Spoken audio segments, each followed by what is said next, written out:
Расмий иш кагаздарын жазуу жөнүндө курсубузду улантабыз. Биз буга чейин кепти баштадык. Расмий кагаздар, расмий кат эмнеден турат? Биз анын түзүлүшү жөнүндө, уюштурулушу жөнүндө кеп кылдык. Эң башында бул кайрылуу, каттын негизги мазмуну, негизги бөлүгү, иш чаралар жөнүндө болсо анын күнү, өткөрүлчү жери жана кат ээси жана башкалар керек деп айттык. Жана биз катка күндү кантип белгилеш керек жана кайрылган адамдын мекеменин аты жөнү толук жазылышы керек деп айттык.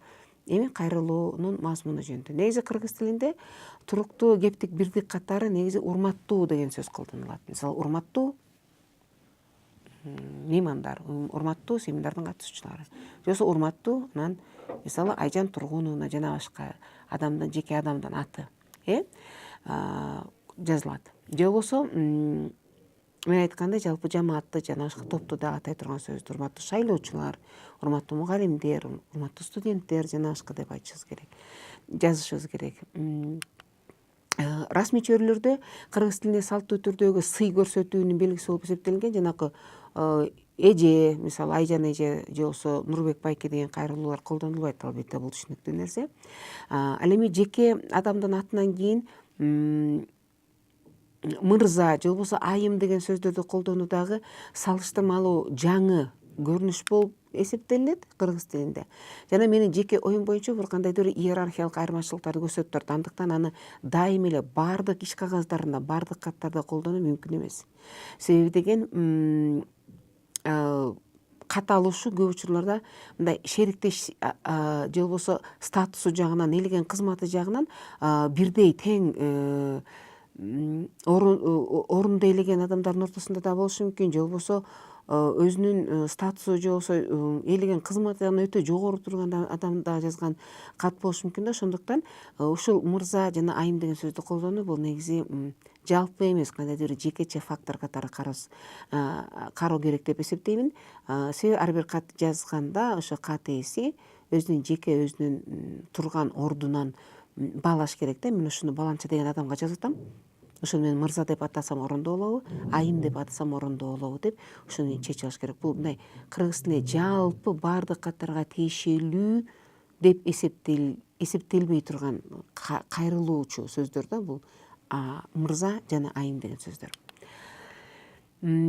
Себеби деген мындай сөздү орунсуз колдонуп койгон учурда, мисалы кат алымчынын алдында мындай кат ээси өзүнүн кандайдыр бир төмөн деңгээлге койгондо же бир башка бир түшүнбөстүктү да пайда кылышы мүмкүн. Демек ал экөөнүн ортосундагы иштешүүдө кандайдыр бир ыңгайсыздык пайда болот деп ойлойм да. Ошондуктан муну ар бир кат жазган адам өзүнүн жеке көз карасынан, жеке ээлеген ордунан, анан кат багышталган адам менен болгон өзү ара мамилелерине жараша же колдонуп, же колдонбошу керек ушул мырза же айым деген сөздү. Каттын дагы ошо жеке кайрылууга тиешелүү, бирок негизи адатта каттын акырында келчү нерсе, акыркы сөз бул ысылык кош айтышуу. Себеби биз учураштык, кайрылдык урматтуу деп, берчү маалыматыбызды бердик, анан кандайдыр бир биз кат жүзүндөгү өзүбүздүн кебибизди жыйынтыкташыбыз керек бүтүрүп. Кыргыз тилинде ысылык кош айтышуу маанисиндеги мындай расмий мүнөзгө ээ сөз бул. Мисалы, сизди урматтап, анан өзүңүздүн атыңызды жазып коесуз. Терең урматтоо менен деген сыяктуу кепбирдиктер ушундай белгилүү кыргыз тилинде. Ошолорду колдонуп, анан акырында өзүңүздүн аты жөнүңүздү айтасыз да.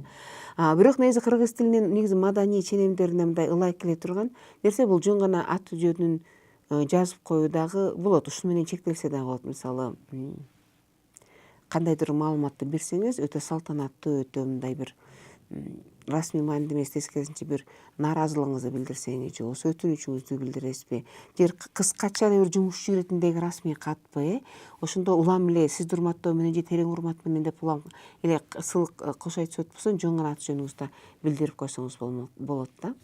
Же болбосо ийгилик каалайм деп жазып катты бүтүрсөңүз болот. Бул ошо расмий каттардагы, расмий кайрылуулар дагы ошо каттын акыркы аяктоочу сөзү болуп эсептелинет. Негизи сиз өзүңүз кат ээси катары сиздин аты жөнүңүз, кызмат ордуңуз жана башка жөнүндө маалымат дагы ушул акыркы сөздөн кийин келет. Аны кандай ирет менен жазабыз? Биринчи биз кызматыңызды, ордуңузду жазсаңыз болот, даражаңызды жазсаңыз болот, анан аты жөнүңүздү жазсаңыз болот. Бирок бул өтө катуу коюлган талап эмес. Бул албетте мурдан калыптанып калган эреже, бирок азыркы кезде башка тилдердин таасири менен дагы биринчи кезекте орус тилинен, ал эми орус тилинен англис тилинен келген биринчи кезекте адамдын аты жөнү жазылып, анан үтөр аркылуу ээлеген кызматы, жетишкен даражасы жана башка жеке маалыматтар берилет. Дагы сырткы уюштурулушу жагынан каттын ар бир бөлүгүнөн кийин орун ташталат.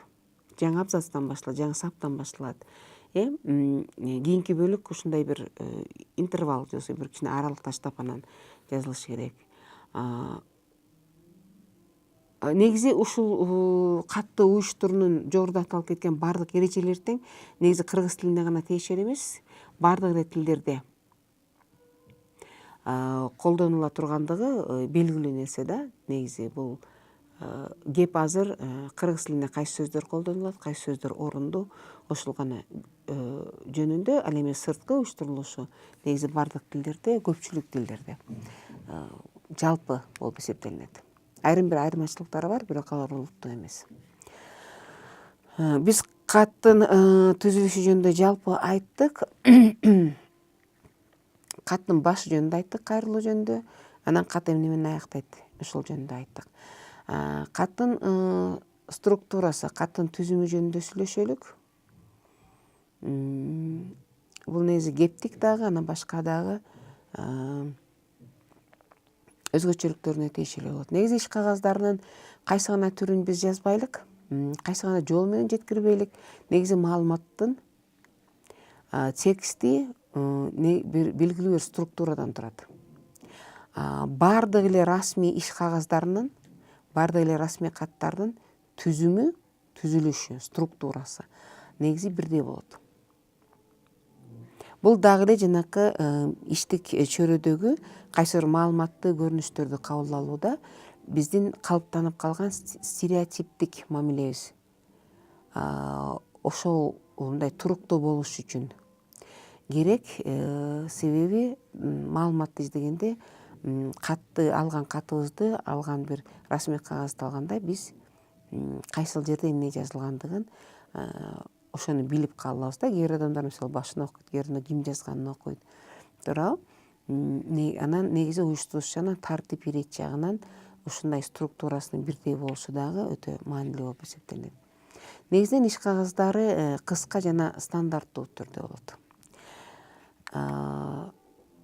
Эмне үчүн иш кагаздары кыска болуш керек? Стандарттуу түрдө бирдей деп айтканыбызды түшүндүрдүк, бирок эмне үчүн кыска болуш керек? Негизи азыркы жашоонун шартында биз көп нерсени тездик менен жасаганга аргасызбыз. Туурабы?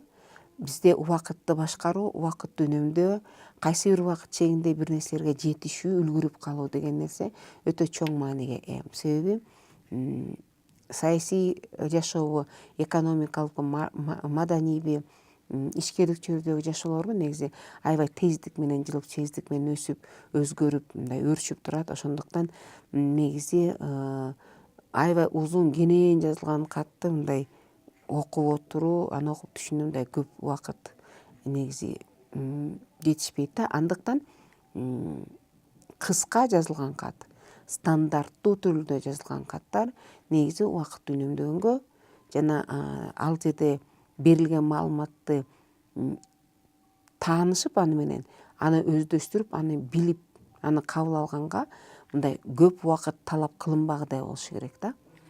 Ошондуктан каттардын негизи 5 пункттан турган структурасын белгилеп алса болот. Негизи ар бир эле расмий кагаз, расмий кат негизи башкы 5 пункттан турат. Негизи сиз эгер өзүңүз кыргыз тилинде расмий кат, расмий кагаздарга туш келбесеңиз дагы башка тилде, орус тилинде мисалы көбүнесе биздин расмий чөйрөдө колдонулуп жүргөн ошол тилиндеги каалаган расмий катты карап көрсөңүз, ошондон ушу негизги башкы деп аталган 5 пунктту сиз таба аласыз. Жана ошол аркылуу аны талдаса болот. Мунун себеби башында да бир нече жолу айтканбыз, негизи иш кагаздарынын табияты, негизи өзүнүн аткарган кызматы эмне үчүн жазабыз, ушул жагынан баардык тилдерде алар бирдей болуп эсептелинет. Бул 5 пункт кайсы? Биз башында айттык, бул кайрылуу, негизи кимге багытталган. Экинчи бул киришүү деп шарттуу түрдө аталат. Негизи ушул иш кагаздарына арналган адабияттарда киришүүдө эмнени жазабыз? Кат жазуунун себебин жазабыз. Мисалы кыргыз тилинде тигиге же буга байланыштуу. Мисалы аба ырайынын кескин өзгөрүшүнө байланыштуу деп жазабыз. Же болбосо ушу киришүүдө каттын максаты көрсөтөбүз. Мисалы кайсы бир иш аракеттерди же болбосо өкмөттүн кайсы бир буйругун ишке ашыруу максатында деп, анан иш кагаздын 3-чү бөлүгү бул негизги маалымат берилет. Ал жерде сандык болобу же болбосо башка бир сапаттык мазмундагы маалымат берилет, буйрук берилет, чакыруу жазылат, нааразычылык же болбосо тескерисинче ыраазычылык билдирет, же болбосо өкүнүч билдирет. Мисалы аба ырайынын кескин өзгөргөндүгүнө байланыштуу.